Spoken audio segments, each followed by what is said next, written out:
கோவை பெரியநாயக்கன் பாளையம் பகுதியில் உள்ள யுனைடெட் தொழில்நுட்ப கல்லூரியில் புதிய தலைமுறையின் வீட்டுக்கு ஒரு விஞ்ஞானி நிகழ்ச்சி நடைபெற்றது. சிறப்பு விருந்தினர்களாக பங்கேற்ற பாரதியார் பல்கலைக்கழக முன்னாள் பேராசிரியர் நடராஜன், யுனைடெட் கல்விக் குழும நிறுவன தலைவர் சண்முகம், கல்லூரியின் துணை முதல்வர் கோகிலா ஆகியோர் நிகழ்ச்சியை குத்துவிளக்கேற்றி தொடங்கி வைத்தனர். ஜூனியர், சீனியர் என 2 பிரிவுகளாக நடைபெற்ற போட்டியில் மொத்தம் 450க்கும் மேற்பட்ட கண்டுபிடிப்புகளை பள்ளி மாணவர்கள் காட்சிப்படுத்தினர்.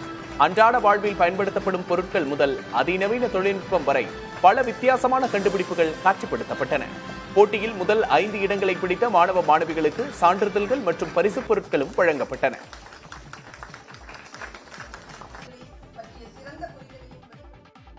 ஆல்கஹால் டிடெக்ஷன் ட்ரங்க் பண்ணி டிரைவிங் பண்ணுறனால நிறைய ஆக்சிடென்ட் எல்லாம் நடந்தது.